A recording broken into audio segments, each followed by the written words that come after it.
अस्सलाम वालेकुम एवरीवन। तो हम तीनों आज फिर से निकल चुके हैं शॉपिंग के लिए। तो आज बाहर जाके हमें वेट नहीं करना पड़ा, बाहर जाते ही हमें ऑटो मिल गया था। तो हम तीनों ऑटो में चढ़कर और बाजार की तरफ चल पड़े। तो हम तीनों आ चुके हैं बाजार में और भाभी की आंखों में खुशी तो देखो, इतने दिनों के बाद वो घर से निकले हैं, क्योंकि अध्ययन की वजह से वो घर से बाहर नहीं निकल पाते हैं। पहले हम आ गए थे कॉस्मेटिक शॉप में, क्योंकि दुल्हन को अपने लिए कुछ सामान लेना था। फिर हम चले गए थे एंगेजमेंट के लिए कुछ सामान खरीदने के लिए, और यहाँ से निकल के हम चले गए थे परफ्यूम शॉप में। परफ्यूम शॉप से परफ्यूम खरीदने के बाद फिर हम चले गए थे गुलदगी मॉल। तो उस दिन मैंने कुछ भी नहीं खरीदा था, तो इसीलिए आज फिर से मैं आई हूँ पूरा पर्स भरकर पैसा लेके खुद के लिए खाने का चीज खरीदने के लिए। फिर दीदी ने मुझे बोला पहले हम ट्रेंड्स में जाते हैं, फिर जाके तुझे जो लेना है वो ले लेना, अपने पैसों से तुझे खरीद के दूंगी। तो इसीलिए मैंने भी सोचा कि मेरा पैसा बच जाएगा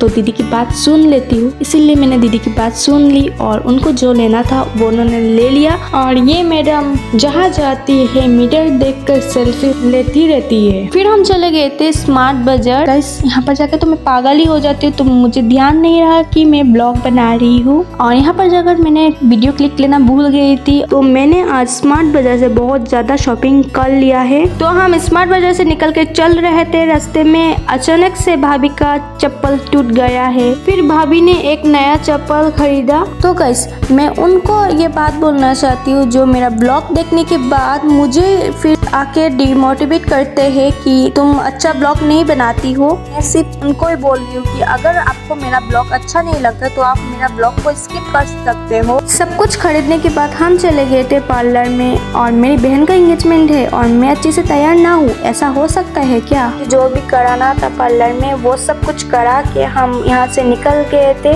कुछ खाने के लिए। मुझे मिला पानी पूरी वाला और मैं पानी पूरी ना खाऊं, ऐसा भी तो नहीं हो सकता। फिर पानी पूरी खा के हमें शाम भी हो गया था घर जाते जाते। फिर भाभी और दीदी बहुत देर यहाँ पर खड़े होकर सोच रहे थे कि घर के लिए क्या लेके जाए, और अचानक हमें ऑटो मिल गया था तो हम ऑटो में चढ़ गए थे। फिर दीदी ने ऑटो रोककर यहाँ से चाय के साथ कचौड़ी खाने के लिए लिया है। फिर आ गए थे हम घर, और गाइस देखो मेरी बेचारी भाभी को दीदी अपनी एंगेजमेंट के लिए कैसे काम करा रहे हैं। भाभी को देखकर मुझे तो उन पर बहुत ज्यादा दया आ गया था, पर मैं भी क्या करती, मेरे हाथों में भी बहुत ज्यादा सामान था। और हाँ, फिर मुझे याद आया मैंने तो मोमो भी लिया था। घर आके हमने मोमो खाया, और आज के लिए इतना ही। Tata bye bye.